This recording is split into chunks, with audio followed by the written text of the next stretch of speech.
So hello guys, இன்னைக்கு நம்ம பார்க்க போகிறது வந்து ஒரு குட்டி ஸ்டோரி பார்க்க போகிறோம்.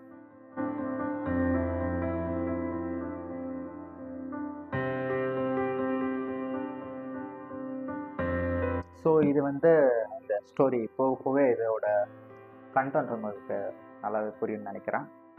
ஸோ ஒரு சின்ன கிராமத்தில் வந்து லீன் ஒரு ஃபார்மர் வந்து இருந்தார். அந்த ஃபார்மருக்கு வந்து இப்போ ஒரு பெரிய பேம்பு ஃபாரஸ்ட் வளர்க்கணுன்னு ஆசையாக இருந்துச்சு.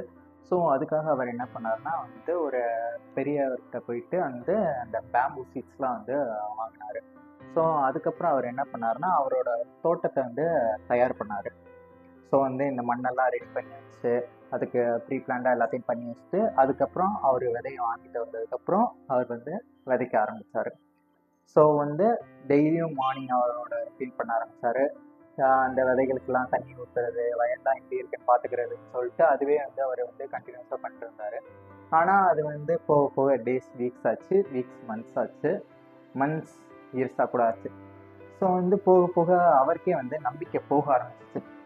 நம்ம வந்து தப்பு பண்ணிட்டோமோ, கிட்டத்தட்ட நியர்லி ஒரு 5 இயர்ஸ் கிட்ட ஆயிடுச்சு. ஆனால் அந்த வயல் அப்படியே எம்டியாகவே தான் இருந்துச்சு. அவருக்கு வந்து மனசே உடஞ்சு போச்சு. ஸோ வந்து ஒரு நாள் காலையில் பார்க்கும்போது அவருக்கு வந்து கண்ணில் தென்படுது, அந்த வயல் ஃபுல்லாக சின்ன சின்னதாக வந்து செடி மட்டும் முளைச்சிருந்துச்சு. ஸோ அதை பார்த்தோன்னே அவருக்கு ஒரு தன்னம்பிக்கை வந்து அவர் திரும்பவும் டெய்லியும் வாட்டர் பண்ண ஆரம்பித்தார். அதுக்கப்புறம் எக்ஸாக்டாக 90 டேஸில் அந்த பேம்பு ஃபாரஸ்ட் கிட்டத்தட்ட 90 ஃபீட்ஸ் கிட்ட வந்துச்சு. ஸோ இந்த கதை மூலமாக என்ன சொல்ல வரேன்னா, பேஷன்ஸ் அண்ட் ப்ரிசவரன்ஸ் இருந்தால் என்னன்னாலும் நடக்கும்.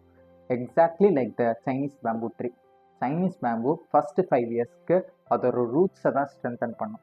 ஸோ இப்போ கூட உங்களுக்கு ஏதாச்சும் ஒரு சக்ஸஸ் வந்துச்சுன்னா அந்த சக்ஸஸ்க்கு பின்னாடி இருக்க ஹார்ட் ஒர்க்கை யாரும் பார்க்க போகிறதில்ல. உங்களுக்கு சக்ஸஸ் வந்தாலும் அதை லக்குன்னு தான் சொல்ல போகிறாங்க. ஸோ யார் சொல்கிறதையும் கேட்காதீங்க. உங்களோட ஒர்க்கை நம்பி நீங்கள் பண்ணிகிட்டே இருங்க, அதுக்கான பலன் கண்டிப்பாக கிடைக்கும்.